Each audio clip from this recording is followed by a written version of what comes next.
Hey y'all, welcome to my channel. Today I'm going to be showing you how I make ginger cookies. So for ingredients, you'll need 3/4 cup shortening, 1 cup of sugar, 1 egg, 1/4 cup of molasses, 2 cups of flour, 2 teaspoons of baking soda, 3/4 teaspoon of salt, 1 teaspoon of cinnamon, and half a teaspoon of ground ginger. And then you will also need an additional half a cup of sugar separate for rolling. The first thing you want to do is preheat your oven to 350 degrees Fahrenheit. After you do that, you're just going to cream together your shortening and 1 cup of sugar. I'm going to use my stand mixer for this, and I'm going to go ahead and link my stand mixer in the description box too for you. But if you don't have a stand mixer, you can use a hand electric mixer, or you could even do it by hand if you don't have either of those. That'll work just fine. It'll just take you a little bit longer. I also wanted to mention that these cookies come out soft and chewy, which is my favorite kind of cookies. But if you're looking for a ginger cookie with a good snap, this might not be the recipe for you, but I still encourage you to try it because they come out so good. With the magic of editing, I'm able to make it look like the shortening and the sugar were creamed together in only a few seconds, when in reality those need to be mixed together for about a minute for them to really be at the consistency they need to be. So make sure that you take the time to do that, and after those are ready, you're going to want to add the 1 egg and the 1/4 cup of molasses, and I just measure that straight from the bottle instead of pre-measuring it into a little bowl to make it look cute, because it is a little bit sticky and things like that. So I'm just going to measure that straight from the jar, and then you're going to want to just keep mixing those until they're combined.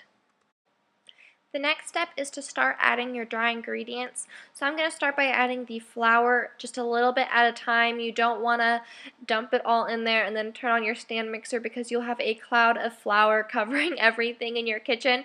So I just take a little 1/3 measuring cup and add it that much at a time, and giving it time to really mix in. And then you're also going to want to add all of your seasonings. So your baking soda, salt, cinnamon, and ground ginger. So just mix those all in, and you don't want to overmix this part. So once it's just combined and you can't see any of the white flour anymore, stop there. And then if there's a little bit, I always like to take a rubber spatula and just scrape the sides of the bowl and the bottom, and just make sure really quickly that everything is combined without over mixing it. I like to set up a little station for this part, where I've got my bowl of dough and my bowl of sugar and then my cookie sheet. And I didn't prepare my cookie sheet for these cookies, so I didn't grease it or spray it with anything, and I didn't have an issue with the cookies sticking or anything like that. But if you're worried about that, then I would recommend that you just lay a piece of parchment paper down on your cookie sheet and use that to help. And what I'm doing here is I'm just measuring all the dough out into little 1 tablespoon balls, and then I'm rolling it in the sugar and placing it on the cookie sheet. It's important that all the balls are the same size, because you don't want to risk overcooking one and undercooking the other one, because they're different sizes, if that makes sense.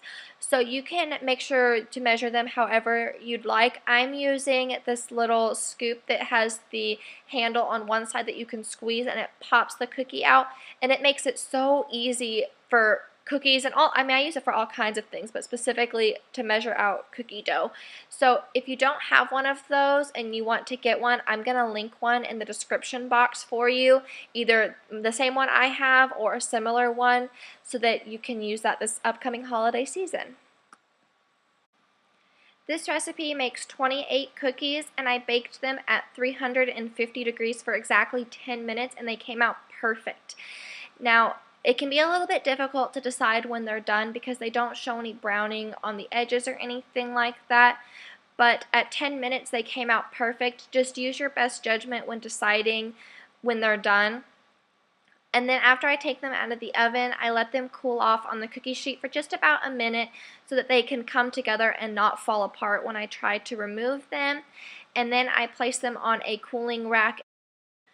So I want to share this little tip with you guys about how to keep your cookies soft and chewy, and that is to add bread to the container you're storing them in. So I'm just going to use the 2 butts of bread, because we don't eat those anyway, so I'm going to stick them in there, and I'm telling you, the cookies pull the moisture out of the bread, and it'll make your cookies soft and chewy, and it works every time. It sounds crazy, but before you totally discard it, give it a try and see if it works, because I promise you that you guys will swear by it after that. Thank you guys so much for staying until the end of this video. I hope you give this recipe a try. Let me know in the comments if you do end up trying it. Don't forget to give this video a thumbs up and subscribe before you leave. I'll talk to y'all later. Have a blessed day.